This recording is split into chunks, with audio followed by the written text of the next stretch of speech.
Alright, so some new Mermail or Atlantean support has just been announced in Supreme Darkness, I think. I'm not 100% sure. Whatever, this is going to be a live reaction. I actually have no idea what to expect. Anyways, before we go any further, you already know the drill. Smash the like, subscribe button, blah, blah, blah. And also, huge shout outs to my sponsors, Inspire TCG, Dueling Guard. All the good stuff is in the description. Anyways, the first card is Padra, the Rumbling Atlantean. Level 7 Water Sea Serpent. I think Sea Serpents are like the easiest ones to search.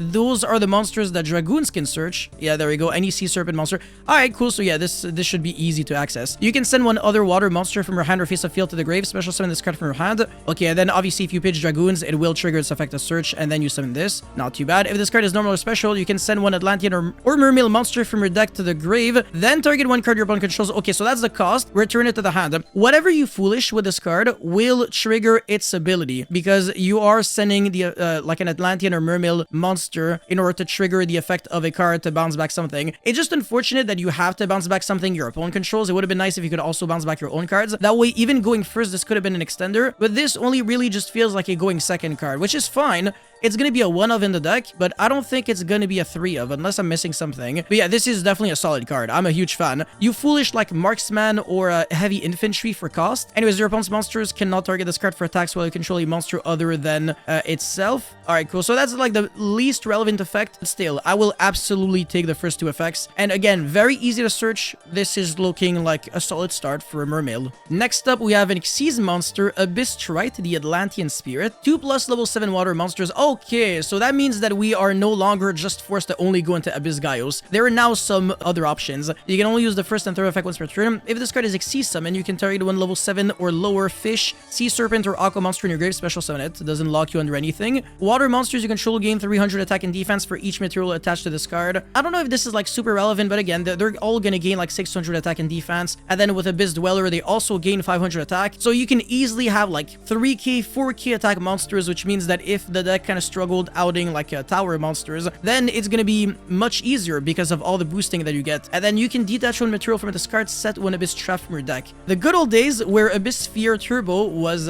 you know, the meta for Mermail, I think we've gone past that. Abyss Sphere, yeah, sure, you summon a Mermail monster from the deck, but like, who cares? And then Abyss Strom, yeah, that card sucks, obviously. Abyss Scorn, garbage, and Abyss Quell, garbage. Okay, so hopefully this next card is an Abyss Trap, and it's good. Let's check it out. So we've got Abyss Team. Normal trap, you can only use the first and second effect of the discard once per turn. Draw cards equal to the number of different types among fish, sea serpent, and aqua monsters you control. Also, you can't special summon monsters from the extra deck until the end of your next turn after this card resolves, except water monsters. This is usually not an issue, unless you got hit by Ghost Sister and Spooky Dog 1 on turn 1, and you're trying to make Psychic and Punisher. This is something that I have been doing in Mermail myself, but if people don't play Ghost Sister, then you don't have to be afraid of that. So you can afford to only summon water monsters. Okay, so in other words, this card can draw a maximum of 3 cards, and you can easily get access to it using this card right here.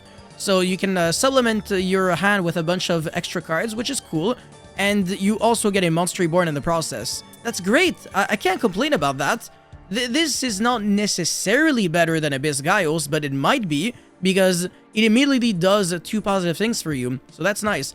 And then if a face-up water monster you control is destroyed by battle or by card effect while this card is in your grave, you can banish this card, add 1 Mermail monster from your grave or banish to your hand. Yeah, I mean, is this really relevant? This is a trap card in a combo-heavy deck. Again, we are no longer in 2012, whatever. I don't even know when Mermail first came out. Not the kind of card that I'm necessarily trying to main deck. I would maybe side it in going first against trap heavy decks, because against combo decks, if you get a hand trap to death, this card is going to be a brick more often than not, and it's not gonna make you push through things. This card right here, I think, is only really good if you can fully benefit off of the other effect as well. Otherwise, it's not really worth it. It would have been so nice if this Abyss Trap was an Omni Negate, just because it would have allowed this deck to have resilience to like certain kinds of board breakers, even though it's not even that much of an issue, because you do have the Abyss skill of the Mizuchi in order to negate like a Dark Ruler No More, for example, or a Super Poly. But yeah, again, just for the first effect, this is already decent. This is a solid card as well for going second.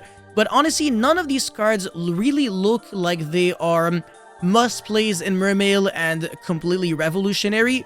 they're not on the same level as the Tenny cards that we got yesterday. Like, these cards are actually really good. Like, they are super cracked. These Atlantean Mermail cards, they're not cracked, they're solid. I will still take them, but it's not like completely game-breaking or anything. But again, you guys let me know how you feel about them in the comment section below. Thank you guys so much for watching. Don't forget to like and subscribe, and I'll see you guys very soon. Peace.